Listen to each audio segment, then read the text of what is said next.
ملک ایک نازک موڑ پر کھڑا ہے، کرپشن اور ناانصافی عروج پر ہے۔ کیا عوام بیدار ہوں گے؟ ناظرین، بابا جان میڈیا کی جانب سے ایک بار پھر میں آپ سے مخاطب ہوں۔ آج ہم ایک ایسے حقیقت پر بات کرنے آئے ہیں جو شاید ہم سب کے لیے بہت طلب ہے، نہ صرف ہمارے لیے بلکہ سارے ملک اور ساری دنیا کے لیے۔ میں بلوچستان کے واقعے کا ذکر کر رہا ہوں۔ پچھلے دنوں جو دردناک اور شرمناک واقعہ بلوچستان میں پیش آیا، جہاں ایک بچی اور ایک نوجوان بچہ جن کو سرعام تماشبین کرے ہیں گولیوں کا نشانہ بنایا گیا اور لوگ تماشا دیکھ رہے ہیں، ان کا قتل ہو رہا ہے، اور یہ ہمارے لیے بلکہ ہم سب کے لیے اور ان لوگوں کے لیے بالکل بے حسی کا مقام ہے۔ اور یہ جو امپورٹڈ سرکار ہے ان کے لیے تو خصوصاً بے حسی کا مقام ہے کہ یہ معاشرہ ہم نے کہاں تک پہنچا دیا۔ یہ سارے ہمارے کرتوت ہے کہ ملک کی ساری مشینری کے ہوتے ہوئے ملک ایک جنگل بن چکا ہے، ہر جگہ درندگی ہو رہی ہے، کوئی پرسہ نحال نہیں ہے۔ یہ لوگ اقتدار میں کس طرح آئے اور پھر اس کو مینٹین کرنے کے لیے کیا کیا طریقے اختیار کر گئے۔ تو جب آپ کا دھیان قانون پر نہ ہو، اپنے ملک پر نہ ہو، اپنے عوام پر نہ ہو، اور یہ پوچھنا نہ ہو کہ کیا عوام کو انصاف مل رہا ہے یا نہیں مل رہا، انصاف کے ادارے کیا کر رہے ہیں، اگر انصاف کے اداروں کو بھی آپ گروی رکھیں، اگر ان کو بھی آپ گھر کی باندیوں کی طرح رکھیں، تو پھر ایسا ہی جو ہوگا۔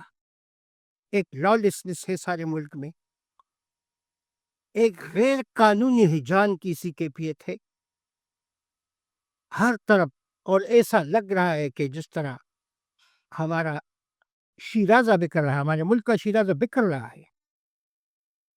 اگر کوئی سچ بولنے کی کوشش بھی کرے، اگر میں کہوں کہ جی میں نے حمود الرحمان کمیشن پہ بات کرنا ہے، تو چلے میں یہ ہمت تو کروں، اسی وقت یہ ادارے سب کے سارے ادارے یہ حرکت میں آ کر اور مجھے اٹھا دیں گے۔ وہ جو لاہور کے بابا نے پانی ان کے گھر میں جا رہا تھا، اس کے بارے میں بات کی، 2 گھنٹے کے اندر اندر اس کو اٹھا دیا گیا، اور پھر تب تک چھوڑا گیا جب اس کے دماغ اپڈیٹ ہو گئے، تب تک انہوں نے نہیں چھوڑا۔ اگر یہ دھیان ہم مثبت کارناموں پر دیتے، مثبت کاموں پر دیتے، تو آج ہمارا ملک کہاں کا کہاں پہنچ جاتا۔ ہمیں یہ پتہ نہیں کہ ہمارے اڑوس میں اور پڑوس میں کیا ہو رہا ہے۔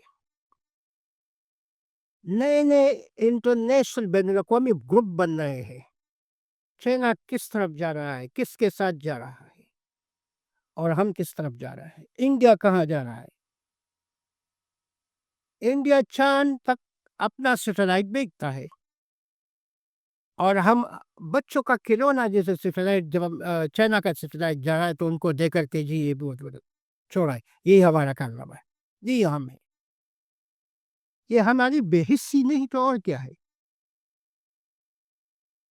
ایک طرف تو ہماری عدالتیں، پچھلے دن ہم نے دیکھا جو سینٹ کا الیکشن ہے، سنڈے کو ہمارا ہائی کورٹ کھل گیا ہے جناب۔ کسی کے باپ کے لیے بھی ہائی کورٹ نہیں کھل سکتا، مگر یہ جو طاقتور ہے انہوں نے کھولا، انہوں نے کھلوایا اور اپنے منمانے فیصلے کر دیے۔ کیا ضرورت تھی ان پر کورٹ کا مہر لگانے کی؟ ضرورت کیا تھی؟ بس ویسے کہہ دیتے، ایک پنچھی پر کہہ دیتے کہ جی یہ ہمارا فیصلہ ہو گیا۔ اس طرح انصاف کے اداروں کو مذاق تو مت بناؤ. یہ تو مذاق ہو رہا ہے، جو ہماری جتنے بھی انصاف کے ادارے ہیں ان کا مذاق ہو رہا ہے. مگر وہ بھی اتنے بے حس ہو چکے تھے کہ ایک عام کلرک میں اتنا ضمیر ہوگا مگر ہمارے چیف جسٹس میں وہ نہیں ہے. عام جو کلرک ہے اگر اس کا ضمیر جاگ جائے تو جاگ جاتا ہے. اور پھر وہ، میں چھوٹا سا مثال دے دوں. پچھلے دنوں جب 9 مئی کا کیس چل رہا تھا تو ایک گواہ جو کہ خود کو وہاں کا چشمدید گواہ کہہ رہا تھا، ظاہر کر رہا تھا، ایک انسپیکٹر تھا. اس کی گواہی کا دن تھا. جب پتہ کیا گیا تو وہ حرم شریف میں مکہ میں عمرہ کرنے گیا تھا. اور جب ان سے رابطہ ہوا مسٹر جج کی حکم پر، اس سے رابطہ کیا گیا کہ جی آج تو آپ کی گواہی کا دن ہے. اس نے کہا ٹھیک ہے میں گواہی دیتا ہوں 9 مئی پر. انہوں نے کہا کہ اچھا کہو کہ میں جو کچھ کہوں گا سچ کہوں گا، اور اگر میں نے جھوٹ بولا تو اللہ اور اس کے رسول کا قہر مجھ پہ نہ آئے. تو اس بیچارے پر کب کبھی تاری ہو گئی کہ یہ تو اللہ کا گھر ہے، میں اس کے سامنے کھڑا ہوں، ادھر میں جھوٹ کیسے بولوں. تو اس نے انکار کر دیا، صاف صاف انکار کر دیا کہ جی میں تو یہ نہیں کر سکتا، بالکل بھی نہیں کر سکتا، کیوں کروں. تو پھر اس کو دہرایا گیا کہ جی ہم آپ کو جیل میں ڈالیں گے، مگر آپ، اس نے کہا میں کر نہیں سکتا. اس طرح وہ بوڑھی عورت یاسمین راشد کا لاہور میں پیشی تھا، اور گواہ آیا اس کے سامنے، وہ بھی کھڑی تھی، وہ بہادر خاتون، وہ بھی کھڑی تھی. اس نے کہا کہ جج صاحب مجھے 1 منٹ دے دے، میں تھوڑا سا ایک قرآن کا ایک آیت بیان کرتا ہوں. جج تو انکار کر نہیں سکتا قرآن کے آیت کے سامنے. جج نے کہا چلو ٹھیک ہے، آپ کیا قرآن کے آیت بالکل بیان کریں، ہم سب مسلمان ہیں. انہوں نے قرآن کا آیت بیان کیا اور ترجمہ اس کا کیا. وہ گواہ صاف صاف انکاری ہوا کہ نہیں جی میں جھوٹ نہیں بول سکتا، اس کے انکار کر دیا. تو یہی ہمارا حال ہے. ہمارا حال یہی ہے کہ جھوٹ پر جو مبنی بیانیہ ہمارا بنتا ہے وہ کتنی دیر تک چلے گا. وہ تو چل نہیں سکتا. جھوٹ کے کچھ پاؤ تو نہیں ہوتے نا، بس بولے تو ہوائی بول دیا بس، باقی ختم. جھوٹ تو پھر بھی جھوٹ ہوتا ہے، آپ کچھ بھی کریں اس کے ساتھ تو جھوٹ رہتا ہے، وہ تو کبھی سچ نہیں بن سکتا. تو ان کا سارا بیانیہ جو ہے وہ جھوٹ پر کڑا ہے. اپریل 22 کو انہوں نے رات کے 12 بجے عدالتیں کھولے. یہ ہمارے عدالتیں ہیں، یہ ان کی تاریخ ہے. ہمارے ملک کی بربادی میں اگر ایک طرف جرنیلوں اور کرنیلوں کا ہاتھ ہے تو پورے کا پورا سپورٹ ان کو حاصل ہے ان ججوں کا، ان نام نہاد قاضیوں کا. جب کوئی جج، کوئی جرنیل آ جاتا ہے تو ان سے سرٹیفکیٹ دیتا ہے. مشرف آیا، چیف ایگزیکٹو بن گیا، اور جج صاحب نے اس کا وہ جو جج تھا، وہ کیا نام تھا اس کا، اتحاد شدہ، اس نے ان کو قانونی حیثیت دے دیا کہ جی بالکل آئین میں بھی آپ امینڈمنٹ کر سکتے ہیں. تو آج جو شرمناک الیکشن ہوا ادھر کیپی میں سینٹ کا،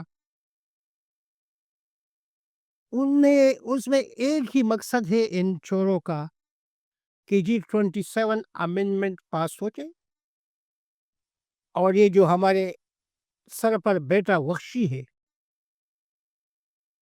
عاصم منیر، یہ کسی طرح اپنے لیے راستہ کھولے اور یہ صدر بن جائے. بھائی ویسے کہو کہ بلجی میں صدر بن گیا، کون آپ سے پوچھ سکتا ہے؟ یہ ہماری بے حسی ہے. یہ تاریخ ہمیں کبھی بھی معاف نہیں کرے گی، نہ تاریخ معاف کرنے والی ہے.